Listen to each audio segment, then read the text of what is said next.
Olá, pessoal. Na aula de hoje nós vamos falar sobre os círculos concêntricos.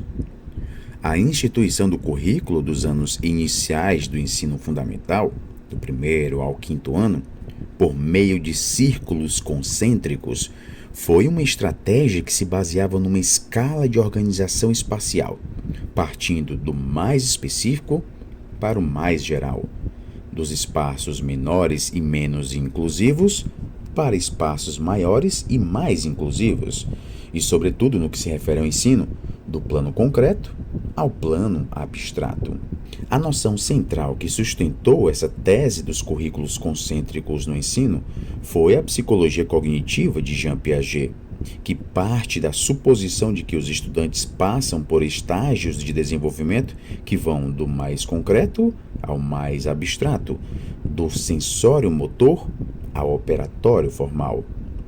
Essa estratégia de organização curricular está relacionada com a instituição de estudos sociais como área de conhecimento, em substituição à história e à geografia. Isso ocorreu na ditadura, com a Lei 5.692 de 1971, quando a própria ditadura constituiu de modo mais significativo um arsenal ideológico, com o objetivo de construir a hegemonia e o consenso em relação ao Estado ditatorial. O Brasil viveu, no período pós-1968, exatamente o momento mais duro do regime.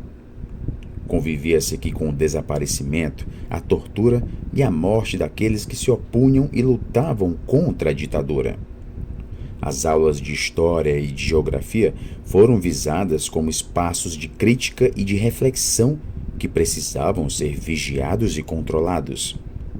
Essas disciplinas foram substituídas nos anos iniciais do ensino fundamental pelos estudos sociais. Ao mesmo tempo, desde a década de 1969, as cadeiras de moral e cívica completaram o arsenal ideológico do regime no sentido de diminuir o potencial crítico da história e criar consenso em favor do regime, constituindo uma ideologia ufanista e nacionalista. O objetivo dos estudos sociais, organizado por círculos concêntricos no lugar da história e da geografia, indicava ao mesmo tempo uma abordagem compartimentada da realidade espacial e temporal, uma vez que cada círculo era um dado estanque que não revelava relações necessárias com as outras dimensões. No caso específico da história, a adoção da organização pelos círculos concêntricos, em primeiro lugar, submete a dimensão temporal à dimensão espacial, uma vez que o próximo acabou por ser definido pelo que é perto e parcialmente. Deixe-se aqui de levar o estudante a reconhecer elementos de estranhamento e de alteridade na história. Isso ocorre porque um dos princípios centrais dessa forma de organizar o currículo é a centralidade do aluno, fato que obriga o professor a trabalhar com elementos da realidade próxima, sempre vinculando o estudo àquilo que é familiar e reconhecível pelo estudante. É daí que decorre a ideia de que o estudo da história sempre deve ter início pelo familiar, corroborando o argumento de que o estudante não teria condições intelectuais de estudar sociedades e culturas distantes no tempo ou mesmo no espaço. Essa insistência no estudo daquilo que é próximo, por muito tempo, excluiu dos currículos dos anos iniciais o estudo de outras culturas e outros povos, centrando a atenção na história da cidade e na história do Estado. Esse clichê de que o ensino de história deve considerar a realidade do aluno, na verdade, ainda é muito usado. Trata-se do mesmo princípio que sustenta a ideia dos círculos concêntricos. Há uma atenção maior àquilo que é familiar do que àquilo que é estranho. Privilegia-se o próximo em relação àquilo que é distante, de forma que sempre há uma tendência a prender este àquele, uma vez que o próximo é a base de julgamento do valor do mais distante. Assim, a aprendizagem limita-se à acumulação de informações cuja referência sempre é o que é próximo do aluno, tanto do ponto de vista espacial quanto do cultural.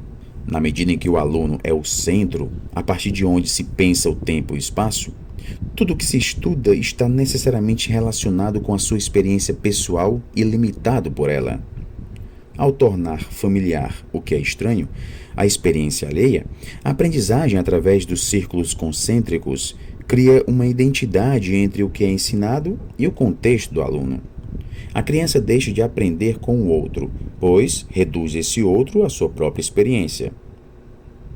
O elemento surpreendente do conhecimento histórico-cultural acaba sendo esvaziado, em razão dessa vista que se inicia sempre no si mesmo e então se alonga para o estranho, fazendo com que o si mesmo sempre seja a referência a partir de onde se olha para o outro, e, portanto, que o tempo desse outro sempre seja julgado pelo próprio tempo.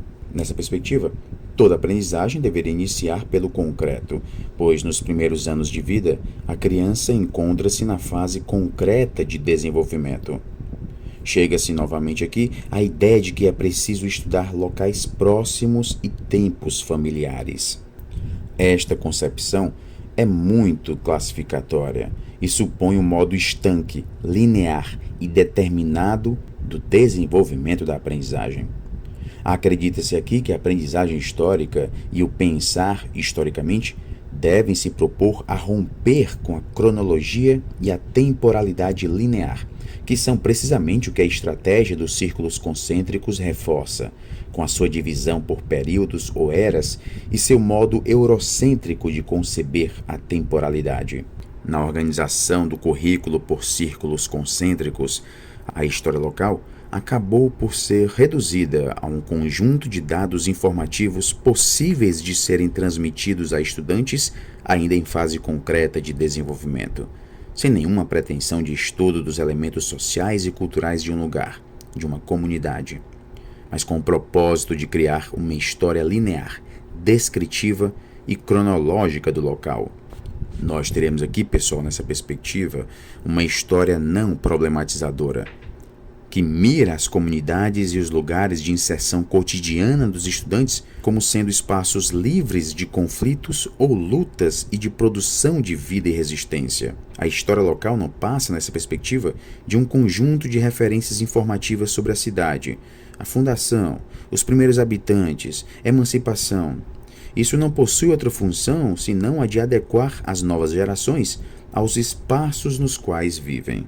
A partir dos parâmetros curriculares nacionais, a história local se torna eixo temático do primeiro ciclo, incorporando a necessidade de pensar o pertencimento e a comparação com outros lugares e espaços.